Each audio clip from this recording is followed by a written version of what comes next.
Hi, this is Michael Hegel from Super8TransferHD.com. And what we're looking at here is a side-by-side comparison of what you might get if you tried to transfer Super 8 to video yourself. What's on the left there is just simply shot off of a Moviola kind of viewer and using a rather expensive camera, but because of what you've got coming in, you've got flicker, you've got a dark and uneven image, and almost no color.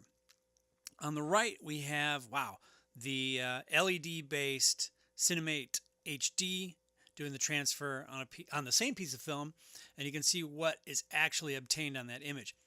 I would refer to this as a full screen transfer, open gate all the way to the edge of the frame kind of a transfer there.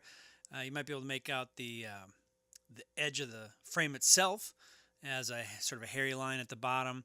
You can see the damage from sprockets on the far right there as the sparkles, blue sparkles. But within the content of the shot itself, you're able to see on this 1989 era piece of film stock here all sorts of great detail on the original. Those 80s clothes, the acid wash jeans, and even the detail on my paisley tie there. That's me in the, I guess you call that a Cosby sweater, with a very tall piece of hair. The shot here, this is actually, you can see we're working with a 16 millimeter camera here. This is me and a series of guys doing a school project, and so we have this room flooded with light, enough light for 16 millimeters. So depending on what the situation is, you may or may not get that kind of result on your home movies. But here's some outdoor stuff from the same weekend shoot, and big soft overhead light there, filling in the shadows and giving us a lot of detail. We're able to see all sorts of stuff that really, who would have known that little piece of film could contain so much information, and dynamic range too, as we see here from this set of sunset shots. Able to make out some great color, and depending on the quality of your original, some pretty good image.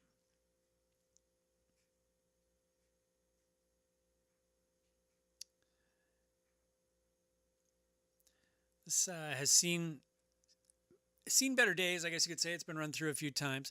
Okay, now here's an example of what the camera is actually getting here on the unit. And I've zoomed in all the way to fill the screen, and you can see what we get if we do sort of a letterbox crop here, a 16:9 crop of the Super 8 image, and it's really very nice. Granted, we're not seeing out to the edge of the frame, but that's not how we would have seen the film originally. Though the image is recorded out as far as the edge of the film, we have through projection a crop of sorts that just eliminates a lot of the picture. So this replicates more what you would probably see at the time, although to be sure, this is a 16:9 crop, so we're seeing an inset part of a 4:3 image. Here's Dan lovingly cleaning the windshield. You can read the signs on the gas pumps there, and see the individual hairs on the cat here.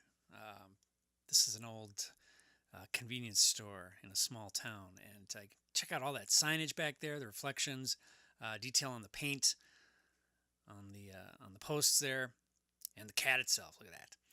So depending on what you're putting in, good quality film, good quality footage coming in is going to look as good as this. And on account of the way film works, even really old film has the potential to carry with it a lot of great color information.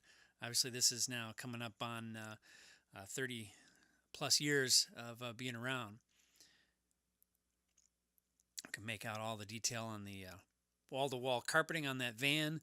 You can read the license plate, no problem. And here's for our last trick shot here, coming off the mirror, proving that there's a plenty of resolution there with this Super 8 transfer.